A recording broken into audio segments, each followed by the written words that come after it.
نینوا کے لوگوں نے اپنی بری روش ترک کر دی۔ ہمارے لیے آج کی تلاوت یونس نبی کی کتاب اس کا 3 باب 1 تا 10 آیات۔ اس وقت یونس نے دوسری بار خدا کا کلمہ پایا۔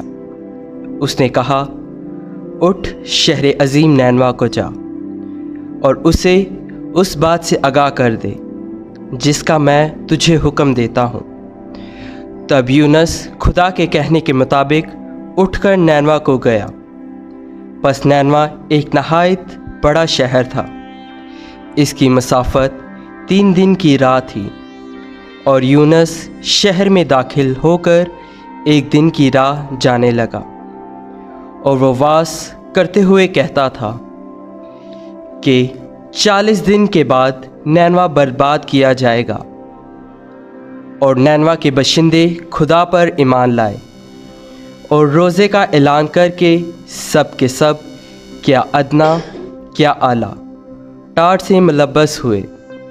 اور یہ بات شاہ نینوا کو بھی پہنچ گئی، تو اس نے تخت سے اٹھ کر شاہی لباس اتار ڈالا اور ٹاٹ اوڑھ کر راکھ پر بیٹھ گیا، اور فرمان صادر کیا کہ بادشاہ اور ارکان دولت کے حکم سے نینوا میں یہ اعلان ہوا کہ کوئی انسان یا حیوان یا گائے بیل یا بھیڑ بکری نہ کچھ چکھیں، نہ کھائیں اور نہ پانی پئیں، علاوہ اس کے کہ حیوان ٹاٹ اوڑھیں اور خداوند کے حضور گریہ عذاری کریں، اور ہر ایک اپنی بری روش اور اپنے ہاتھ کے ظلم سے توبہ کرے۔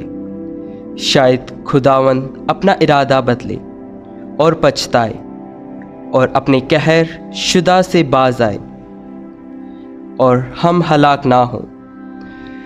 جب خدا نے ان کی یہ حالت دیکھی کہ وہ اپنی اپنی بری روش سے تائب ہو گئے ہیں، تو خدا اس غضب کو جو اس نے ان پر لانے کو کہا تھا اسے لایا نہیں۔ پاک کلام کے پڑھے اور سنے جانے پر خدا ان کی خاص برکت ہو۔